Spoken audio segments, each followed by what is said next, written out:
Hello everyone. While you're waiting for the tournament results for March to be finalized, I thought I would share some of the coolest decks submitted this month.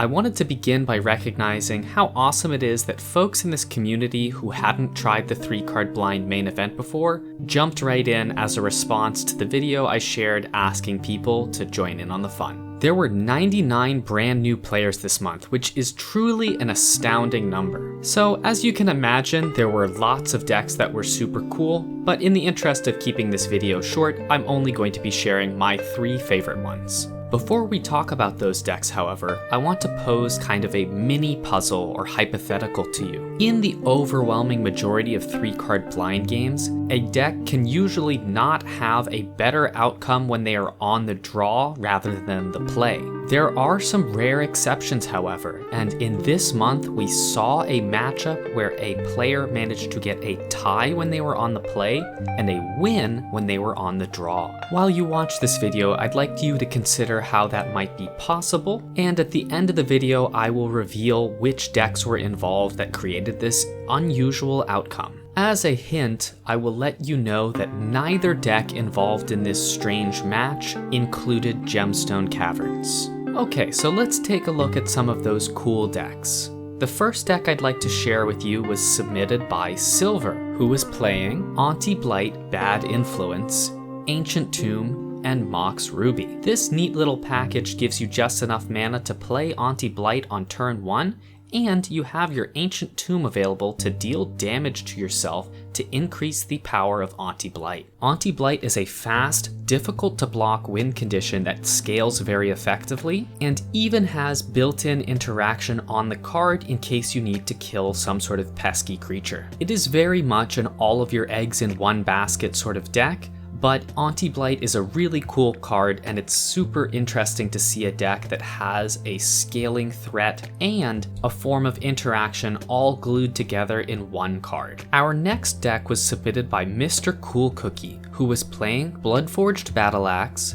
Fervent Champion, and Hammerheim. Just to get this out of the way, I want to address that Hammerheim in this deck is basically just a mountain in 99% of games. There really aren't that many creatures that have landwalk abilities, and specifically you only have one land, which is Hammerheim, so it seems pretty unlikely that you're gonna run into something like Ayumi the Last Visitor, but I suppose you earn yourself some style points by including Hammerheim in your deck. The real draw of this deck is that Bloodforged Battle Axe can be equipped to Fervent Champion for free. This is significant because Bloodforged Battle Axe creates a copy of itself whenever the equipped creature does combat damage to an opponent. Those copies also have the same exact ability as Bloodforged Battle Axe, meaning the copies can generate copies. This means that unlike other scaling threats in 3-card blind, which tend to scale linearly, Bloodforged Battle Axe and Fervent Champion scale exponentially. So Fervent Champion attacks for 1 with haste on turn 1, 3 on turn 2,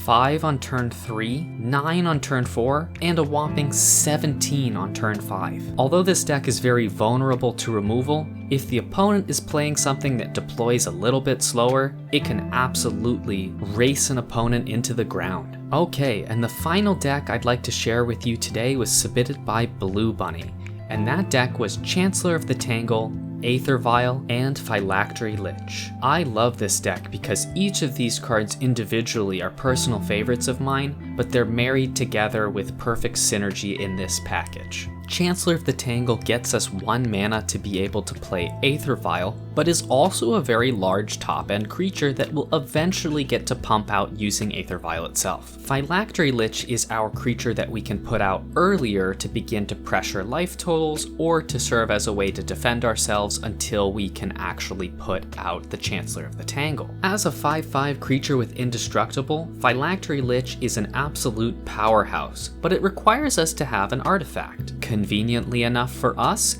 Aether Vial both allows us to play the Phylactery Lich for free, but is also our artifact that will allow us to have Phylactery Lich stick around to do its thing. Given that we had 218 players this month, there were plenty of other super cool decks that I'm looking forward to sharing with you once we're done processing all of the matches. Before we wrap things up, let's return to our mini puzzle, the match where a player ties when they take the first turn, but wins when they go second. The decks involved in producing this unusual outcome were Grief, Force of Despair, and Memnite versus Chancellor of the Forge, Mountain, and Raise. The reason for this strange outcome is that Force of Despair can only be cast for its alternate cost if it's not your turn. Chancellor of the Forge produces its 1/1 Goblin token at the beginning of the first upkeep of the game. This means that if the Force of Despair player takes the first turn, that goblin gets produced during their own upkeep, which is outside the window where Force of Despair can interact with it. That creates the situation where the Force of Despair player has a Memnite and the Chancellor of the Forge player has a goblin, and neither player can break out of the stalemate situation. When the Chancellor of the Forge player takes the first turn, the goblin is produced during their upkeep, which means the Force of Despair player will be able to destroy it with their Force of Despair, meaning that they will have a Memnite remaining and the other player will have no cards that are relevant anymore. So that is how we end up with a situation where the Force of Despair player can have a better outcome when they take the second turn of the game. I'm hoping to share with you the finalized results from the tournament over the next few days. And until then, thanks for watching and see you soon.